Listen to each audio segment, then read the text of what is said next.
Amigos, buenos días. Esto es Tiempo Vital. Yo soy Miguel Ángel Salino y llegamos a ustedes siempre por la señal de los 91.1 de la frecuencia modulada de Radio Vital y a todo el Perú y el resto del mundo desde nuestras distintas plataformas.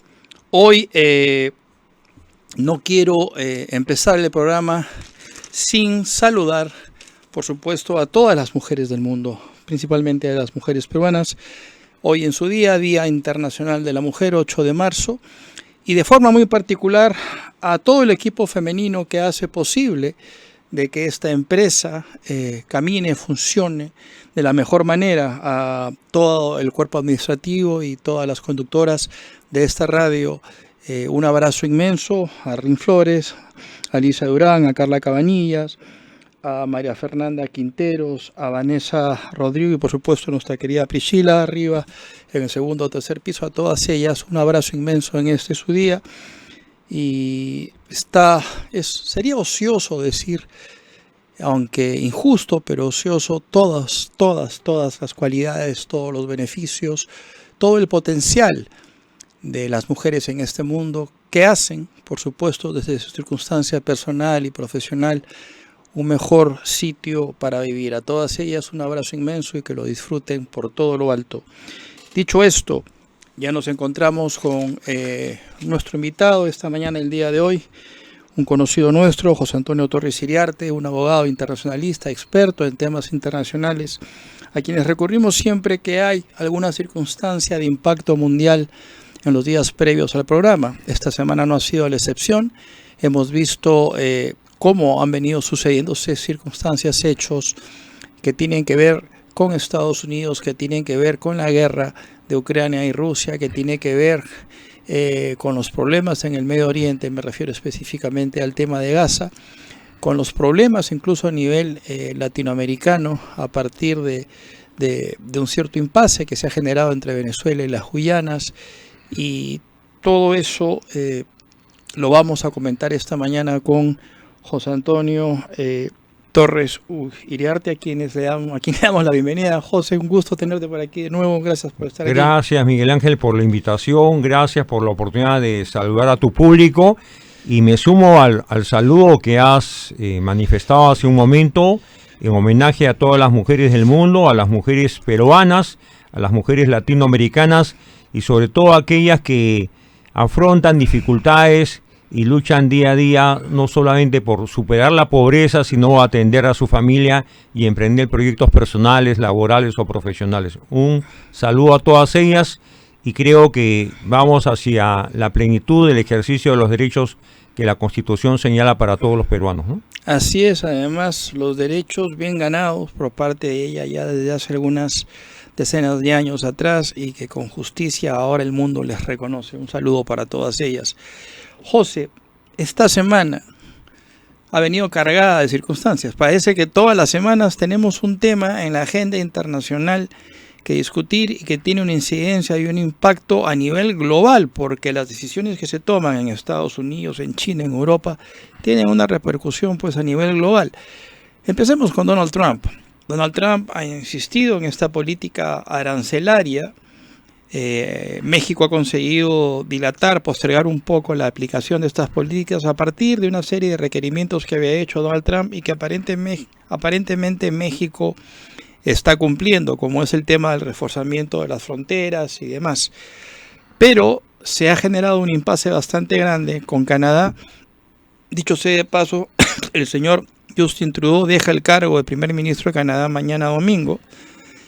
Y se le ha sumado un problema mayor porque China le está imponiendo aranceles también altísimos a Canadá, y esto es una respuesta a partir de la decisión de Canadá de gravar con aranceles muy altos a los automóviles chinos desde octubre del año pasado. Entonces Canadá está un poco arrinconado por todos los lados, valga la aclaración, pero esto trae una repercusión también a nivel orbe, porque ha conseguido Trump que India, por ejemplo, reduzca sus aranceles, y eso es una victoria, vamos a decir así, de Donald Trump, en el sentido de que empieza a nivelar un poco el mercado para después seguramente tenerlo a favor, en el sentido de que abre el mercado para Estados Unidos, trae empresas a establecerse en el territorio norteamericano y lógicamente empieza una especie de guerra comercial que, dicho sea de paso, China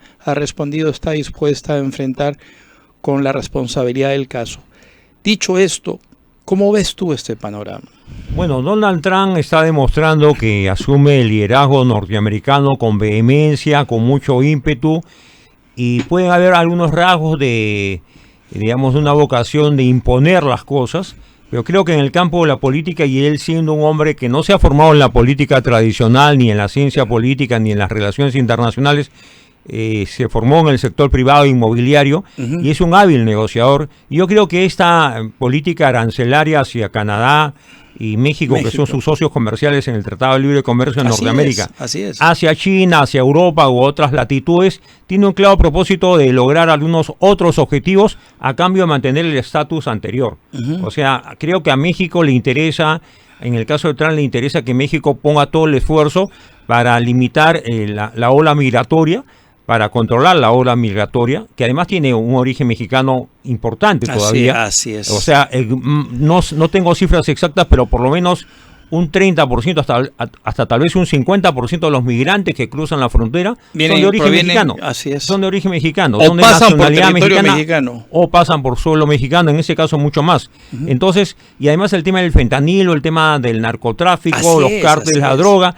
Creo que Donald Trump tiene claro que el gobierno de López Obrador y el de Claudia Sheinbaum no han tenido mayor interés, incluso el actual gobierno, en enfrentarse al narcotráfico, porque de alguna forma el narcotráfico, hay que decirlo, Miguel Ángel, convive o coexiste con los políticos y las formas de hacer política en México. Hay estados de la Unión Mexicana donde hay una presencia de narcotráfico casi pública, evidente. A Manuel López Obrador lo vinculan con uno de los carteles que precisamente... Así es, y no puede negar López Obrador esa simpatía y aprecio por los narcotraficantes. Nunca me voy a olvidar cuando él detuvo su vehículo presidencial para atender el requerimiento de la madre del Chapo Guzmán, que le hacía una petición, y luego en una conferencia de prensa de las que él brindaba todas las mañanas dijo: he recibido una petición de una madre y yo no me voy a negar, y instruyó al secretario de Política Internacional, secretario de Estado de México, que se interesara por la situación carcelaria del Chapo Guzmán, que había sido condenado por la justicia norteamericana por los tribunales de Nueva York. Así es. Entonces, hay demasiados lazos, y creo que la inteligencia norteamericana, la DEA, sabe que el compromiso de México con el narcotráfico es evidente, ¿no? El gobierno mexicano no se opone al tráfico ilícito de drogas, permite que coexista con la política mexicana en todo el territorio, y creo que a eso apunta, porque Trump tiene claro que su territorio debe ser protegido del avance del narcotráfico, del fentanilo, de los migrantes ilegales, y es cierto que no va a poder deportar a todos los migrantes ilegales. O sea, logísticamente eso es casi un imposible, pero sí va a evitar que lleguen más flujos migratorios, y en el caso de la República China, yo creo que estamos en una etapa en la que Trump tiene claro que Estados Unidos se ha dejado de industrializar, ha perdido una cuota industrial y la ha cedido al Asia-Pacífico y sobre todo a China. Quiere reindustrializar Estados Unidos con dos políticas, arancelarias y luego políticas tributarias, para que empresas norteamericanas establecidas en China retornen al territorio mexicano. Y en su último mensaje al Congreso el martes último, manifestó que había señales muy positivas del retorno de algunas empresas emblemáticas a territorio norteamericano. Bueno, le está dando facilidades tributarias, baja de impuestos, así es. Y les ofrece un mercado donde el consumo va a preferir productos hechos en Norteamérica, no en otras latitudes. Entonces hay un juego de ajedrez donde yo creo que Trump ha hablado de todo durante el primer mes de gobierno. Habló de Groenlandia, de Canadá, de México, eso es un tema del que canal de Panamá, después, y ya lo iremos analizando poco a poco. Así es. Ahora, está recuperando también bastante el mercado laboral. Trump decía en los últimos días de que en los últimos años 1 de 4 empleos eran generados por la administración pública, por la administración gubernamental. En el tiempo que lleva en la presidencia eso se ha revertido y hay un 93% de oferta laboral a nivel de Estados Unidos que ahora viene del sector privado. Entonces hay señales de que no es tan disparatado lo que él pretende hacer con estas políticas, porque como tú bien dices, está rescatando un poco esa hegemonía que de alguna forma había cedido y que permitió que precisamente los mercados asiáticos se posicionaran del mercado internacional y desplazaran un poco a Estados Unidos en estos fines. Ahora, esto trae problemas, eso trae consecuencias, lógicamente, porque la carestía de un arancel, es decir, el extra valor sobre un ítem, al final lo pagamos los consumidores.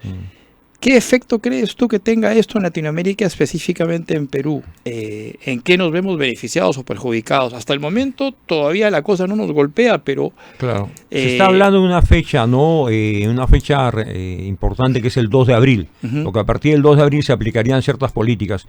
Y yo creo que el sector agroexportador, que exporta sobre todo al mercado norteamericano, podría ser el más afectado. En menor medida el sector minero, porque nuestro socio comercial y comprador de minerales y metales más importante es la República China, y no precisamente Estados Unidos. Así es. Ahora, el hecho que Perú tenga el megapuerto de Chancay aún en su etapa embrionaria, ¿no? Porque poco a poco está entrando en plena actividad y hay mucho por hacer respecto a todo el entorno del puerto de Chancay. Que no hay que olvidar que el 60% de su propiedad está en manos del Estado chino, ¿no? Sí, es una empresa del Estado chino. Sí, entonces, yo creo que nuestros agroexportadores tienen que valerse de una serie de estrategias para poder paliar si es que hay un alza de aranceles que los afecte. Tengo entendido que el embajador del Perú en Estados Unidos, que ha sido antes ministro de Comercio Exterior, Alfredo Ferrero, ha convocado a una reunión vía Zoom con líderes empresariales del sector agroexportador, pero definitivamente creo que podría haber un impacto en cuanto al destino de ciertas exportaciones peruanas. Ahora, la ventaja que tenemos en este momento que hemos diversificado nuestra oferta exportable y nuestros mercados de destino. Sí, la fruticultura, ¿no? La fruticultura no nacional solamente es ha Estados alcanzado Unidos niveles exitosísimos y notables en los últimos años. El tema es que esto no merme la capacidad. Va a haber un impacto, si se consuman los dichos de Donald Trump en el plano arancelario, va a haber un impacto menor o mayor, pero yo creo que mi impresión a grandes rasgos que no va a tener el impacto dramático que algunos anunciaban, algunos agoreros, de que prácticamente se nos cierra el mercado norteamericano, que no vamos a ser competitivos y que además no vamos a poder vender lo que veníamos exportando en los últimos años, que ha ido creciendo año a año. Ahora, creo que el mayor logro de los últimos tiempos ha sido que se ha dado empleo, claro, un empleo todavía con bajos salarios en el sector agrario nacional, ¿no? Y hay también el tema de Olmos, que parece que va a revertir a manos del Estado. Ojalá. ¿No? Y ojalá sea así para que la sombra de Odres no marque no tiene sentido extenderle de esa naturaleza, y con todos los antecedentes darles 10 años de plazo adicional es un contrasentido, ¿no? Es un contrapropósito. Entonces, creo que hay que hilar fino.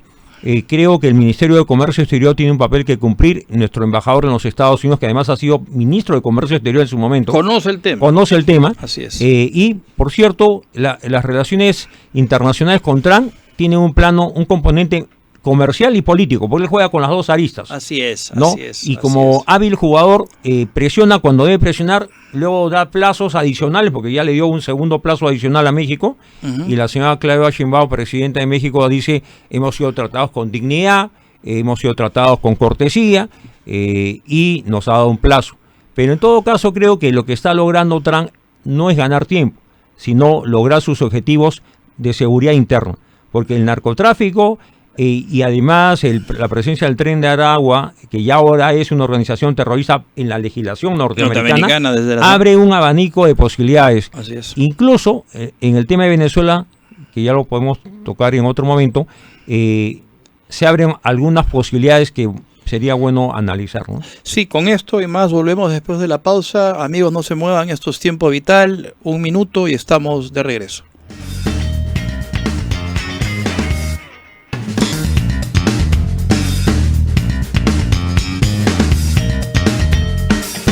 Radio Vital, esto es Tiempo Vital, yo soy Miguel Ángel Salino y estamos conversando con José Antonio Torres Iriarte de la actualidad mundial, de todo lo que está pasando a partir de las decisiones de Donald Trump respecto de los mercados internacionales, las imposiciones arancelarias y demás. Habíamos quedado, antes de la pausa, comentar un poco la situación que se ha suscitado, una nueva situación, un nuevo escenario entre Estados Unidos y Venezuela. Hay que recordar que Estados Unidos acaba de suspender la licencia de operatividad de Chevron en territorio venezolano y probablemente suspenda también otras licencias de otras empresas que participan de los procedimientos de extracción y producción de distintos derivados del petróleo en Venezuela. Esto, por supuesto, ha sido un golpe que Maduro no inesperaba, y esto viene además enlazado con una exigencia de Estados Unidos al gobierno dictatorial de Maduro sobre 9 ciudadanos norteamericanos que todavía están retenidos contra su voluntad en Venezuela y que Donald Trump ha exigido que sean liberados. Esto abre un nuevo escenario entre las relaciones entre Estados Unidos y Venezuela, porque Maduro ha dicho que ya no va a aceptar tampoco más aviones con deportados. O sea, esa ha sido la respuesta infantil de Maduro y genera una nueva crisis. ¿Qué crees tú que va a pasar con Venezuela a partir de las decisiones de Estados Unidos? Bueno, yo creo que Estados Unidos está monitoreando de cerca el proceso político venezolano. Creo que el Departamento de Estado, Marco Rubio, está haciendo un trabajo sigiloso. Aparentemente no es estridente, no hace declaraciones puntuales en los últimos días. Yo creo que con mucha prudencia actúa por un lado el Departamento de Estado, y en el caso de Venezuela yo asocio la suerte de Venezuela al tema de los hidrocarburos. El golpe respecto a Chevron va a golpear ahora y en los próximos meses fuertemente la economía fiscal venezolana. Claro, va a paralizar la producción, de los ingresos, va a disminuir sustancialmente los ingresos fiscales. Así va a tener menos capacidad de importar, porque esos dólares que ingresan a la economía venezolana le permiten a ellos importar.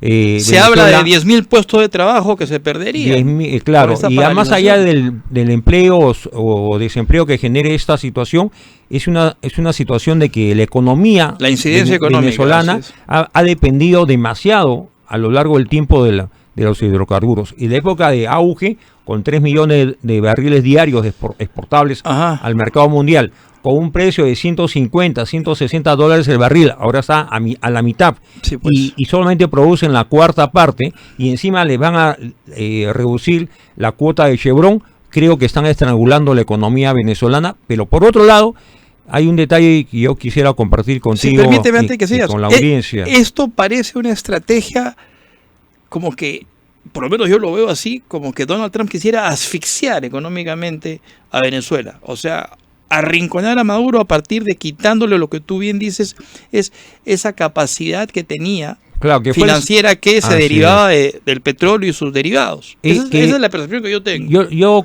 coincido contigo. Bueno, uno puede especular sobre a dónde apunta la estrategia, pero lo que fue algo impensable y sobre todo deplorable es que el gobierno norteamericano de Biden, en plena pandemia, cuando la economía venezolana no tenía cómo sobrevivir, le dio un salvavidas. Sí, pues. Y levantó algunas sanciones económicas con el compromiso de que iban a convocar elecciones transparentes, y se firmaron los acuerdos de Barbados que no han sido cumplidos, fueron letra muerta. O sea, Venezuela engañó a Biden, y Biden y su entorno se dejó engañar, o en todo caso el entorno progresista del Partido Demócrata del gobierno de Biden indujo a error al presidente norteamericano a dar este tipo de concesiones que ahora están siendo revertidas. O sea, Venezuela sobrevive a duras penas. Y por otro lado, la farsa electoral, el fraude consumado el 28 de julio, donde no mostraron una sola acta electoral hasta el día de hoy, ha dejado un compás de espera. Ha asumido el cargo el 10 de enero para un nuevo mandato Maduro, pero en la total soledad. Solamente asistieron el tirano de Cuba, el tirano de Nicaragua y algún otro gobernante. Pero José, fíjate, ¿no? Esto tiene una incidencia directa también en China. Conversábamos de que China le otorgó un crédito bastante grande a Venezuela en circunstancias normales, es decir, cuando la operatividad petrolera de Venezuela todavía se mantenía, Pero y aún así Venezuela no era capaz en esos momentos de cumplir con las obligaciones pactadas con China. Ahora en estas circunstancias peor todavía, esto seguramente no le va a gustar a China, ¿no? Bueno, Venezuela se apoya en la inteligencia cubana y en el apoyo militar ruso y en el apoyo financiero de la República China. La República China creo que ya no tiene interés en seguir otorgando nuevos créditos ni apoyo financiero al gobierno de Maduro, porque no genera confianza y no tiene posibilidades de permanecer en el poder a largo plazo. Aparte que es dinero al aire, porque ahora ¿cómo recupera China esa inversión? Ahora, luego, la inteligencia cubana está en el día a día de la política venezolana con el apoyo militar ruso. Y tengo la impresión, y eso quería señalar, que las conversaciones que han tenido Donald Trump con Putin respecto al tema de Ucrania, donde se va a resolver supuestamente la crisis con la mediación norteamericana, tengo la impresión de que va a haber una especie de paquete o combo. Entonces Donald Trump le va a decir al señor Putin o al líder Putin o al tirano Putin, tú te quedas con parte del territorio ucraniano, pero ya no apoyes a Venezuela. Y Venezuela va a caer de una manera casi inmediata si es que no tiene el apoyo de la inteligencia cubana y militar. Territorio ucraniano te refieres específicamente a Crimea, que es lo que estuvo así. Claro, en realidad a veces no entendemos de que las grandes potencias en este mundo globalizado son los Estados Unidos, la Federación Rusa, muy venida menos, pero sigue siendo una potencia por su arsenal nuclear, y la República China, que es una economía emergente que está logrando posiciones importantes en el África y en toda América Latina, y desafiando a Estados Unidos en ciertos mercados. Y lo tiene muy claro Donald Trump. Él por eso pretende Groenlandia, pretende Canadá, ha expulsado prácticamente a las empresas chinas que ya estaban operando parte del canal de Panamá con mucha habilidad, porque el propio gobierno de Panamá ha dicho, bueno, entre los chinos y los norteamericanos, preferimos a los norteamerinos. Ya no le renovó la confianza a la administración del canal a la empresa china. A las dos empresas que tenían posesión, no del canal propiamente dicho, sino la administración de zonas aledañas, ¿no? Así es. Entonces, es un buen jugador en el tablero internacional Donald Trump, y creo que la suerte de Venezuela va a depender mucho de ese diálogo entre Donald Trump y Vladimir Putin. ¿Por qué? Porque así se resuelven las crisis de países de menor peso político internacional. Venezuela es una farsa, como fue una farsa y sigue siendo una farsa la Revolución Cubana. Hago una mención. El año 62, cuando hubo la crisis de los misiles, el gobierno, Rusia había instalado misiles en territorio cubano. Apuntando a Estados Unidos. Así es. ¿No? La inteligencia norteamericana detecta, hay una crisis política, interviene John Kennedy con firmeza y se produce un desenlace retirando Rusia o la URSS esos misiles, pero en esas negociaciones nunca intervino Fidel Castro. Fidel Castro cedió su territorio, cedió su territorio, cedió su soberanía el revolucionario Fidel Castro, y cuando tuvieron que negociar los grandes, ni siquiera le consultaron a Fidel Castro. Bueno, pues es que ahí se da inicio al famoso bloqueo que hoy conocemos. Y con mayor razón ahora, ¿no? Maduro, al lado de Fidel Castro en términos políticos, es nada. No es nadie. Es nada. Pues. No, es apenas un peón, y yo siempre lo he dicho por escrito, lo he declarado varias veces, es un operador político La Habana. Es un político mediocre, grandilocuente, en medio de las barbaridades que acostumbra a decir, formado por el Partido Comunista Cubano durante varios años. Y más aún, la pieza de recambio de Hugo Chávez por Maduro no fue decidida por Chávez, estoy seguro, sino en Cuba. Era el hombre de La Habana que Cuba necesitaba para perseverar en su propósito de liquidar la economía venezolana, haciéndola generosamente y magnánima con una economía deficitaria y precaria como la de Cuba, ¿no? Sí, volvemos con más, amigos, después de la siguiente pausa. No se muevan, esto es Tiempo Vital en los 91.1, la frecuencia modulada de Radio Vital. No se muevan, un minuto y estamos de vuelta.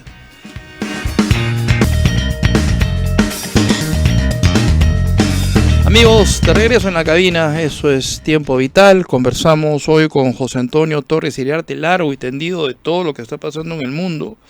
Hablamos de Venezuela, hablamos de los efectos que está teniendo estas últimas decisiones de Donald Trump sobre el gobierno de Venezuela, la cancelación de licencias de operatividad de Chevron y otras empresas, se habla de 5 o 6 empresas más. Esto va a desestabilizar definitivamente al gobierno venezolano, la única respuesta que se ha sabido de parte de Maduro es que él ya no va a aceptar más vuelos de deportados que vengan de Estados Unidos. Bueno, Estados Unidos seguramente los mandará a El Salvador o los mandará a Guantánamo, así que para Estados Unidos eso no es problema, pero definitivamente va a haber un impacto en la economía venezolana. Ahora, tenemos en cuenta de que Maduro ha creído, o creyó en todo caso, que a partir de estas conversaciones que mantuvo con el enviado de Estados Unidos meses atrás para repatriar 4 ciudadanos norteamericanos que estaban retenidos, Maduro pensó de que de alguna forma esto liberaba un poco este entrampamiento que había hasta ese momento con el gobierno de Estados Unidos, pero ya se dio cuenta de que no es así. Ya se dio cuenta de que no es así. En lo personal creo yo que lo que está haciendo Trump, como dije hace un momento, es una política para asfixiar gradualmente, económicamente al gobierno de Venezuela y verlo desesperado a Maduro sin saber qué hacer ni dónde recurrir. Está claro que con China no va a conseguir mucho. Lo comentamos también hace unos instantes. China le dio un crédito bastante grande a Maduro en circunstancias normales. Asumo de que China confiaba en que con la producción de petróleo iba a recuperar ese préstamo, si ustedes quieren, pero en esas condiciones China ya debe saber perfectamente que ese crédito va a tardar en recuperarse. Así que por ahí no va el tema. Ahora hay otro asunto aquí. Está Irán de por medio. Irán también es un país que ha participado un poco de la economía venezolana en el sentido de que ha sido comprador también de petróleo de Venezuela y derivados, pero Irán tiene un problema, porque ya lo tiene, y ayer lo dijo Donald Trump, bastante serio con Estados Unidos a partir de esta carrera nuclear que ya es por todos conocidos y que tiene en la mira, ¿no?, de Estados Unidos a Irán, porque es un país que ha desarrollado bombas nucleares y esto preocupa tremendamente a Estados Unidos por la situación que se vive en estos momentos a partir de lo que sucede en Gaza y alrededores. Estados Unidos ha dicho que en los próximos días van a haber noticias respecto a Irán y ese pronunciamiento, no sé si lo ha hecho a manera de advertencia o a manera de un preámbulo de lo que se viene, podría también traer consecuencias en la región. ¿Qué opinas tú de Irán en este tema? Bueno, Irán es un actor político, un actor militar, un actor nuclear, un actor también en el campo del terrorismo internacional, ¿no? Irán ha ido estableciendo progresivamente algunos lazos en América Latina, en Bolivia incluso, ¿no? En Venezuela es evidente es evidente ese tipo de lazos, y creo que hace bien Estados Unidos en preocuparse en Irán, porque Irán ha tenido un papel en contra de los intereses norteamericanos a lo largo de los últimos 40 años, ¿no?, de manera permanente.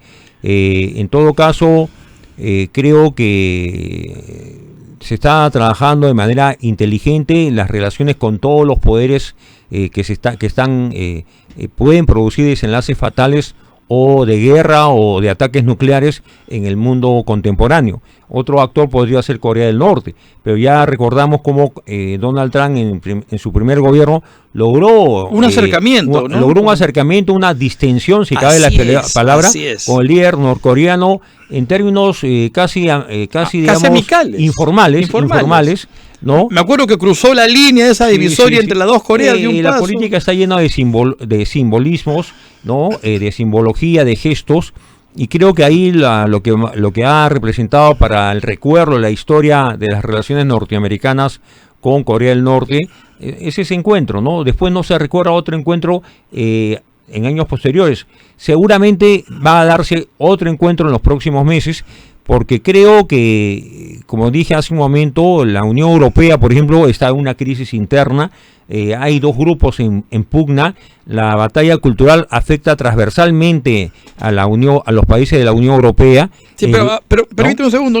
No quiero ir todavía a Europa. Ya, quiero centrarme todavía en la región. Yendo al tema de Irán, ¿a qué viene? De que Irán también es un riesgo no solamente para los Estados Unidos, para Israel, para el Medio Oriente. Y en ese sentido creo que el papel que puede cumplir Estados Unidos debe ser menos diplomático, menos amigable, más frontal y sobre todo apelar más a los amigos y a la inteligencia que es determinante para ese tipo de No, pero Trump cometidos. ya tiene a Irán en agenda, ya lo dijo ayer o anteayer, ha dicho, con Irán van a haber noticias en los próximos días, así que, y tengo entendido, por lo que he podido leer, de que le ha hecho llegar un mensaje a este Khomeini, que es el líder, el actual líder de Irán, donde le plantea dos alternativas, ¿no es cierto? O firman un acuerdo para controlar el tema del desarrollo nuclear de ambos países, y si no lo firma, definitivamente será un preámbulo para una posible guerra entre Estados Unidos e Irán, lo cual por supuesto es bastante preocupante, ¿no? Bueno, la suerte de Irán, y Irán debe verse en el espejo de Siria, ¿no? O sea, Siria, el gobierno cayó porque todos decían de que tenía el apoyo de Rusia, y Rusia en momento decisivo no apoyó al gobierno de Siria. Y se cayó el gobierno. Y ahora ha llegado aparentemente un hombre de extremista, ¿no? Radical, pero que está mostrando gestos de apertura en el ejercicio del gobierno. Entonces uno nunca sabe cuándo los políticos a veces son extremistas en la oposición y son moderados en el ejercicio del gobierno. Poder, sí, ahora, pues. en el caso de Irán, yo creo que Irán, si no llega a un acuerdo con los Estados Unidos, tengo la certeza que Irán va a tener un desenlace como tuvo el caso de Siria en pocas semanas. A mí me parece que sí va a haber una intervención militar de Estados Unidos. Me parece que hay que mirar esto con bastante preocupación, porque estamos hablando de un país que tiene bombas nucleares. Entonces sí llama poderosamente la atención. No me sorprende, porque Trump es bastante claro y bastante lúcido en estos temas. Sus asesores le deben haber dicho: soluciona el problema de Irán, porque si tú no controlas a Irán, el problema en la región no se va a resolver. Lo cual me lleva, y ahora sí nos vamos a Europa, a condenar de alguna forma lo dicho por Emmanuel Macron, presidente de Francia, hace unos días, respecto de que él está a favor incluso de defender Europa, incluso recurriendo a bombas atómicas. Bastante irresponsable este pronunciamiento en momentos en lo que se busca es todo lo contrario, es decir, evitar el escenario bélico y dejar que la diplomacia, a través de sus mecanismos, logre consensos y logre, por supuesto, vías de paz ahí donde no la hay. Salir con un pronunciamiento de este tipo desestabiliza un poco y perturba un poco cualquier intento de paz que se pudiera pensar. Son frases desatinadas, inapropiadas, por decirlo menos, y la verdad que a veces no tienen conciencia ni Francia ni Alemania, que si bien han sido la base de lo que ahora es la Unión Europea. La Unión Europea no se ha consolidado, a pesar que tienen una moneda común, son 27 estados, porque el peso de toda la suma del PBI de cada país europeo es menor, bastante menor que el de Estados Unidos y bastante menor que el de la República Popular China. Y lejos. Y además el hecho que se haya apartado de la Unión Europea por el Brexit el año 2016, el Reino Unido, y que ahora un laborista en el ejercicio del gobierno en el Reino Unido sea muy pragmático, visite la Casa Blanca, converse con Trump y declare más bien, a diferencia de otros desatinados cuando hablan y declaran a la prensa internacional, dice: cualquier acuerdo entre Rusia y Ucrania va a depender de la participación y concurso de los Estados Unidos. Pero Estados Unidos decidió la semana pasada quitarle todo tipo de colaboración y ayuda a Ucrania. Eso, en buenas cuentas, significa soplarle un poco la pluma a Europa. Ha quedado en suspenso, ¿no? Pero en realidad lo que ha pasado después de la posguerra del 45 es que Europa construyó la Unión Europea progresivamente, fortaleció lo que ellos llaman el estado de bienestar, pero reduciendo al mínimo el gasto en defensa. Y ese gasto en defensa lo asumió los Estados Unidos generosamente. Así es. De una manera incluso hasta irracional. Pero todo tiene un límite, Y todo tiene un límite, porque si la OTAN quiere, digamos, desafiar a Rusia y quiere avanzar en el número de sus miembros, pero que lo haga con sus propios recursos. Exacto, porque ¿qué ha pasado? El estado de bienestar, que es un estado a veces parasitario, poco competitivo. Europa no es competitiva en los mercados internacionales, no ha innovado su industria, más aún Alemania, el país más industrializado de la Unión Europea, está en una severa crisis. Así es. Pero fíjate que le ha salido al frente a Emmanuel Macron. Y han habido elecciones y había un cambio político. Así es, la Alemania. derecha otra vez acaba de más o menos Ha aumentado recuperar su terreno. peso propio. Sí. Eso es en Alemania. Pero te decía que la primer ministro italiana, Giorgia Meloni, ha salido al frente de las declaraciones de Emmanuel Macron, el primer mandatario de Francia, y le ha dicho, no, Italia no va a mandar sus soldados a Ucrania y tampoco va a exponer recursos que bien podrían utilizarse para las urgencias internas propias de Italia. Entonces, lo que le está diciendo ella a Macron es, no solamente tenemos que mirar la situación de Ucrania desde un punto de vista estrictamente bélico, que de absorber a Europa o de forzar a Europa a participar, vamos a perder. Ellos no están en capacidad en esos momentos de afrontar una aventura bélica de ese tipo, por lo que tú acabas de decir. O sea, sin la presencia de Estados Unidos además, es imposible sostenerla. Además, estamos en otros tiempos. Cuando en los años 40 los europeos jóvenes se sumaron a los ejércitos británicos, franceses de resistencia, ¿no? Europa se movilizó. Eran tiempos donde había una amenaza totalitaria, la amenaza de Adolfo Hitler, del nacionalsocialismo, del fascismo. Pero yo dudo que los jóvenes europeos de estos tiempos quieran enrolarse en el ejército como voluntarios y exponer sus vidas en una guerra que no es propiamente de ellos, su territorio, ¿no? Así es. Y ese dicho de que es Rusia, que yo no tengo ninguna simpatía por Putin, he escrito más de una columna crítica respecto a Vladimir Putin, pero en realidad creo que la OTAN quiere hacer de la guerra una forma de vida y una forma de ser. Y mientras que Biden alentó la guerra, ¿no?, demagógicamente, dándole recursos financieros y militares a Zelensky, ¿no?, lo prudente era más bien llegar a acuerdos. Y esos acuerdos se dejaron de lado para ir a la guerra bajo la idea de que se iba a avasallar en pocas semanas o en pocos meses, con el apoyo de la OTAN y de los Estados Unidos, se iba a avasallar a Putin, cosa que no se ha logrado. Hay un punto muerto y creo que es razonable llegar a acuerdos mínimos, ¿no? Con esto, con Europa, y ya volviendo un poco a territorio, a la región nuestra, en Sudamérica, volvemos, amigos, después de la pausa. No se muevan de ahí, esto es Tiempo Vital. Yo soy Miguel Ángel Salino, regresamos en un minuto.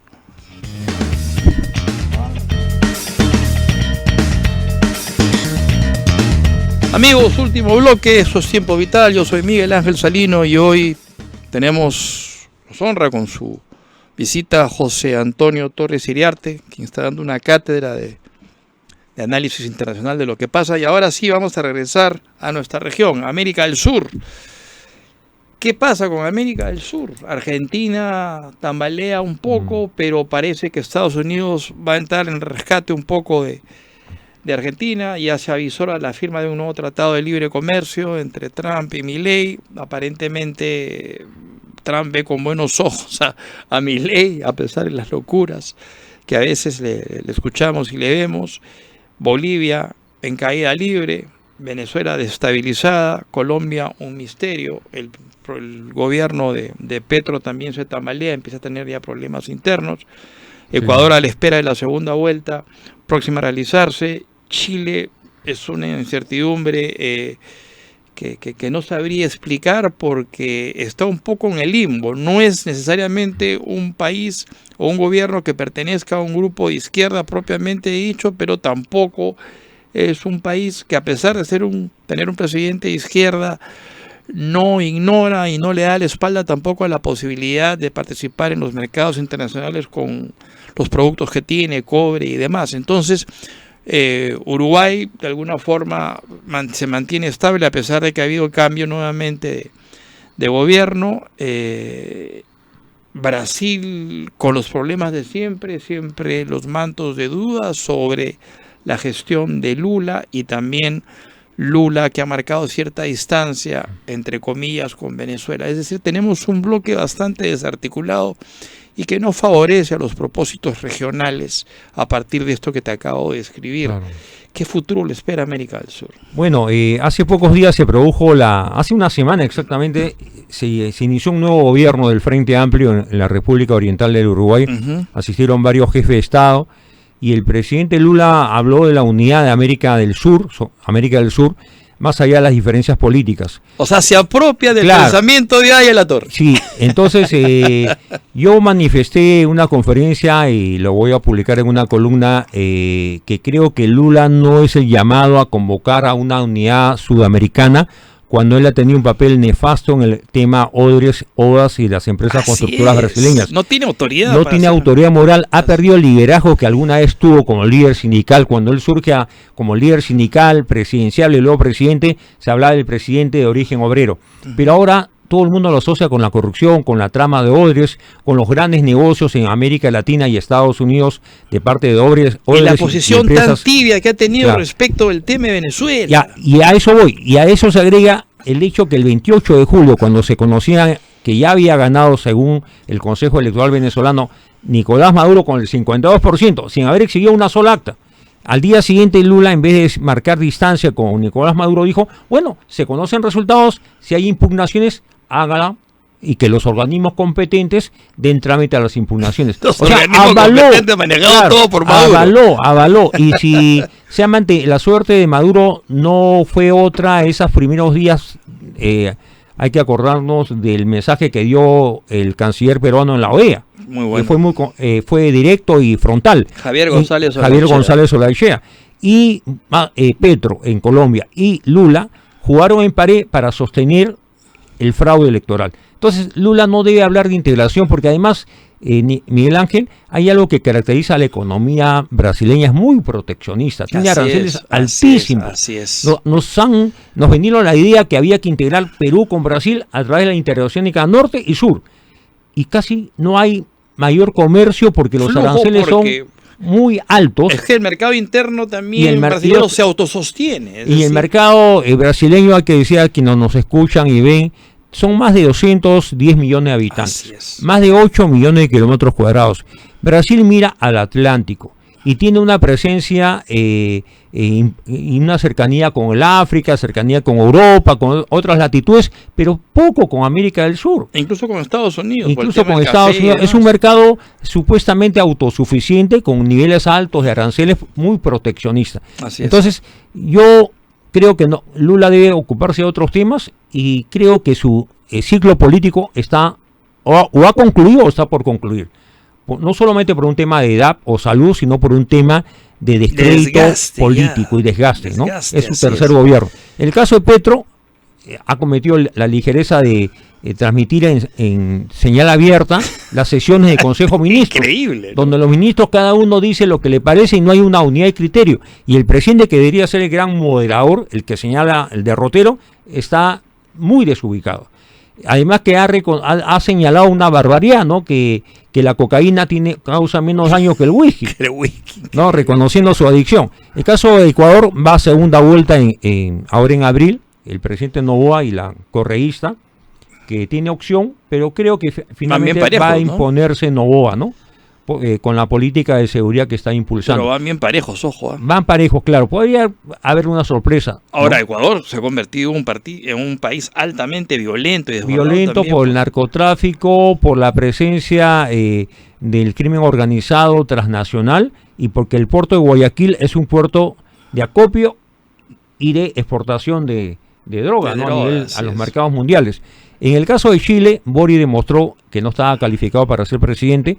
La derecha tiene 3 candidatos, entre ellos Kast, ¿no? Y hay un candidato nuevo, Kaiser, muy cercano a la derecha nueva, a Javier Milei. Pero mira, Boric está mirando, fíjate, a pesar de su inexperiencia política, pero parece que las circunstancias lo obligan a hacerlo, está mirando la posibilidad de ver otros mercados para de alguna forma. La economía chilena no vive en base al consumo interno, ni siquiera al cobre. Pero el cobre es el producto más importante de exportación.